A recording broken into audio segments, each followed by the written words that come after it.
Hello and welcome दोस्तों, सभी का स्वागत है। दोस्तों, आपके सामने जो चार्ट लगा रखा है मैंने, वो जील इंडिया लिमिटेड का चार्ट है, यानी जी एंटरटेनमेंट लिमिटेड। आपका जैसे ही चार्ट से आप उसका प्राइस देख पा रहे होंगे, लेकिन आपको एक प्रूफ के साथ मैं वो बात बताने वाला हूँ। वो बात ये है कि क्या जील में बिल्कुल सट्टा बाजार की तरह गेम चल रहा है। डेफिनेटली ये स्टॉक टेक्निकली काफ़ी मजबूत दिख रहा था और अभी भी है। इसमें भी पोजीशन बनाई जा सकती है, लेकिन अभी उससे पहले, पोजीशन बनाने से पहले, डेफिनेटली जो इसमें जो खरीदारी हुई थी, जो तेजी दी हुई थी, ये जहां से उसके बाद इसमें एक बार फिर से गिरावट हमें देखने को मिल सकती है। और वो मैं आपको यहाँ पे विद प्रूफ के साथ दिखाऊंगा। तो आपको वो, अगर वो जानना है तो आप इस वीडियो को पूरा अंत तक देखते रहिएगा। दोस्तों, मेरा नाम है शेख जहीर, आप देख रहे हैं टेक मजा। चलिए शुरू करते हैं। दोस्तों, जैसा कि आप सभी को पता है कि मैं आपको वेबिनार के ज़रिए जो है आपको सारी की सारी टेक्निकल एनालिसिस जानकारी फ्री में दे सकता हूं और देना चाहता हूं। तो इसलिए अगर आप हम ये कब लेना चाहते हैं तो आप हमारे लिंक के ज़रिए डीमेट अकाउंट ओपन करा सकते हैं। Link is in description below, description में दिया गया है। आप वहां जाकर के डीमेट अकाउंट ओपन करा सकते हैं किसी भी कंपनी में। तीनों कंपनियों के लिंक दिए गए हैं, आप कहीं से भी करा सकते हैं, आपको free of cost demat account link मिल जाएगा।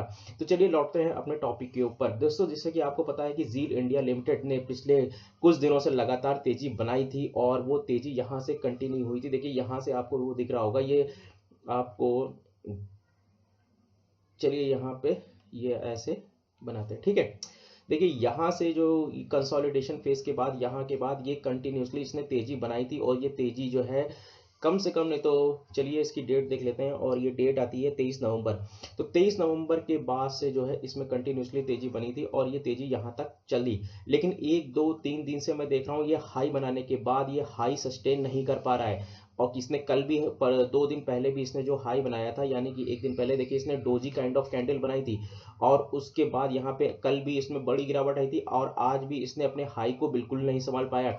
1 2 3, अब मुझे ऐसा लग रहा है, और मैं टेक्निकल के बेस पे, ना कि ऐसा लग रहा, सॉरी, मैं अपने टेक्निकल के बिहाफ ज्ञान के हिसाब से, प्लस मैं आपको ये बताना चाहता हूँ कि जील में एक बड़ी गिरावट हो सकती है। लेकिन उससे पहले, गिरावट से पहले, सॉरी मतलब वो, इससे जो ये जो अपने पिछले टारगेट हैं उनके टारगेट से चढ़ने से पहले ये एक बार फिर गिरावट फेस कर सकता है।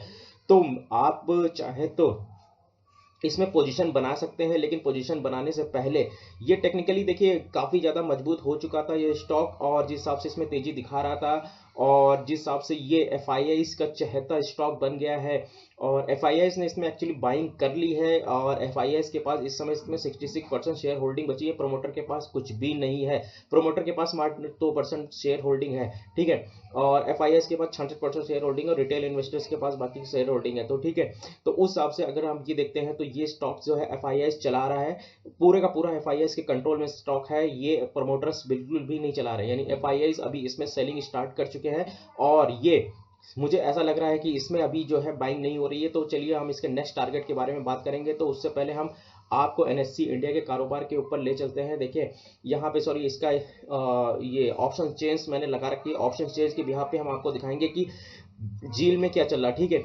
देखिए यहाँ पे हम देखते हैं जील में ये इसका जो सपोर्ट है 220, 220 का जो सपोर्ट है, ये एक सपोर्ट बना हुआ है, लेकिन ये सपोर्ट आज कमजोर हुआ। उससे पहले यहाँ पे जो है करीब 1 लाख के आसपास यहाँ पे ओपन इंटरेस्ट था। लेकिन अब ये देखिए यहाँ पे कॉल अनवाइंडिंग हो रही है। इस जगह पे 205 पे भी call unwind, sorry, put unwinding हुई है। 200 पे भी पुट अनवाइंडिंग हुई है और 195 पे भी पुट अनवाइंडिंग हुई है। तो कह सकते हैं कि लोग यहाँ पे इसके सपोर्ट को वीक कर रहे हैं, यानी कि जो ऑप्शन सेलर्स हैं इस सपोर्ट को वीक हो रहा है, यानी सपोर्ट वीक हो रहा और रेजिस्टेंस कमजोर हो रहा है, ठीक है। सपोर्ट वीक हो रहा है, रेजिस्टेंस मजबूत हो रहा है, सॉरी, सपोर्ट वीक हो रहा है, रेजिस्टेंस मजबूत हो रहा है। अभी देखें, जब हम कॉल की तरफ अगर देखते हैं तो ये कॉल जो है यहाँ पर आती है 235 पे, जो है एक कॉल की अनवाइंडिंग हुई है। और यहाँ पे देख रहे हैं तो यहाँ पे देखिए 250 इसका तगड़ा रेजिस्टेंस बन गया है, बहुत ही तगड़ा रेजिस्टेंस बन गया है, क्योंकि यहाँ पे 22 लाख कॉल जो है ओपन इंटरेस्ट ऐड हुआ और 1,44,000, यानी कि, और 44,000, 1,44,000, करीब करीब 1.5 लाख की जो है ओपन इंटरेस्ट नया ऐड हुआ है। और यहाँ पे देखिए इसकी जो इम्प्लाइड वोलेटिलिटी है वो 1244 है यहाँ पे। तो कुल मिलाकर के हम ये देख सकते हैं कि जो जील है, वो जील यहाँ पे करीब आपको 200 रुपए से लेकर के 250 रुपए के बीच में एक रेजिस्टेंस फेस कर रहा है।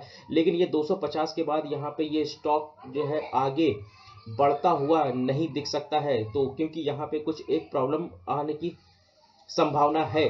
तो चलिए यहाँ पे हम जील के बारे में अभी हम आपको कुछ और दिखाते हैं, पिछला इसका रिकॉर्ड। ठीक है, पिछला रिकॉर्ड दिखाने से पहले हम इसको ले चलते हैं वीकली चार्ट के ऊपर।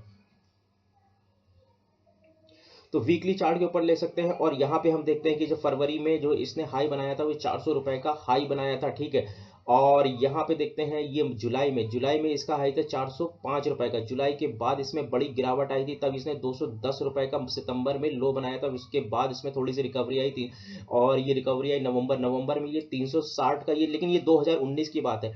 ये लिख देता हूँ मैं 2019, ये सारे टारगेट 2019, ये भी 2019 और ये भी 2019।